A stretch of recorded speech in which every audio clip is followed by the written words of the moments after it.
Hi guys, now we are going to study von Willebrand's disease. Okay, so von Willebrand disease, it's usually congenital bleeding disorder transmitted by autosomal dominant pattern. So बच्चों में होती autosomal dominant है, rarely acquired भी रह सकती.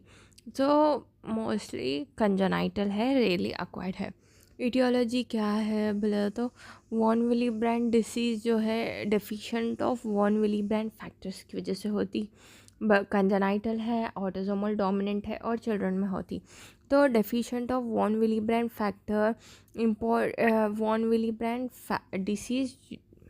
एक 1 second. So it is due to defective von Willebrand factor. Most important क्या important for platelet adhesion है.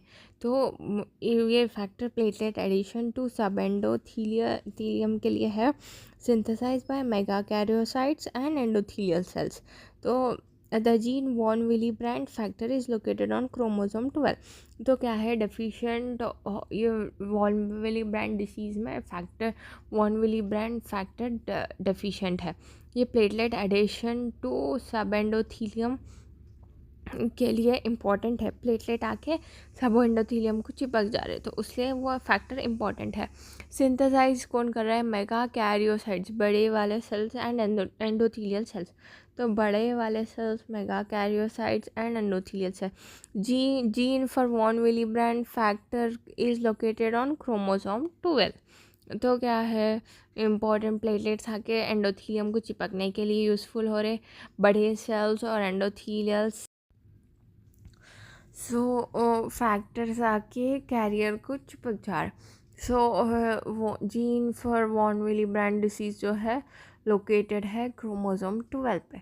तो वॉन विली ब्रांड डिसीज़ है, फैक्टर डेफिशिएंट है, ये इंपॉर्टेंट है प्लेटलेट्स आके एंडोथीलियम को चिपकने के लिए. ये सिंथेसाइज कर के लिए कौन कर रहे सिंथेसाइज? एंडोथीलियल सेल्स और मेगाकैरियोसाइट्स और लोकेटेड इन क्रोमोसोम 12 है. अंडरस्टूडेबल इटियोलॉजी है, एक्वायर्ड है, ऑटोसोमल डोमिनेंट है. तो also excess carrier for factor 8 in circulation.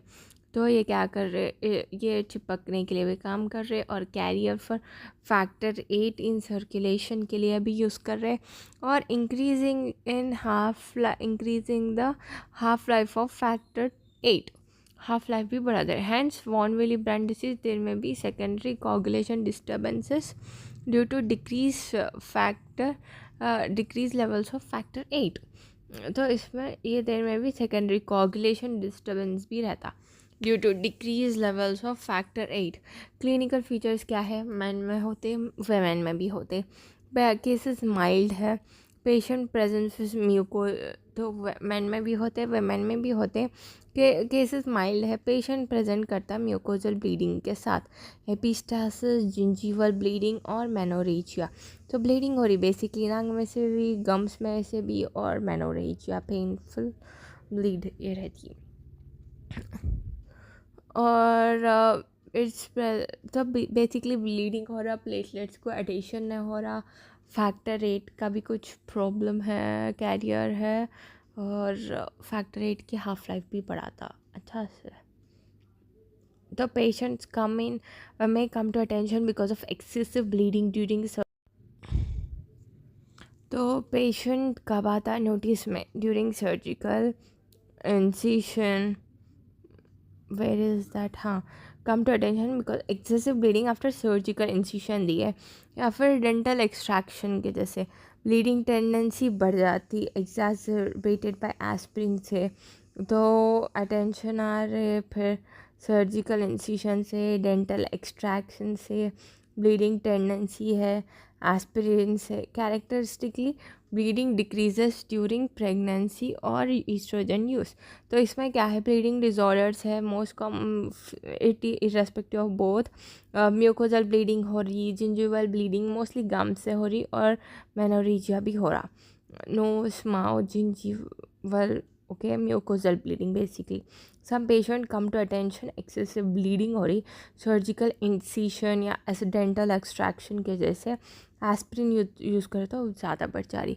So characteristically bleeding disorders during pregnancy और ईस्ट्रोजन यूज़ के जैसे हो रहा. सो प्रेगनेंसी और इन्वेस्टिगेशन ब्लीडिंग टाइम प्रोलॉन्ग्ड है, नॉर्मल प्लेटलेट काउंट डिफेक्टिव और एब्सेंट प्लेटलेट एग्रीगेशन हो रहा. ब्लीडिंग टाइम प्रोलॉन्ग है और डिफेक्टिव और एब्सेंट प्लेटलेट एग्रीगेशन हो रहा. Levels of von Willie brand factor in plasma are reduced.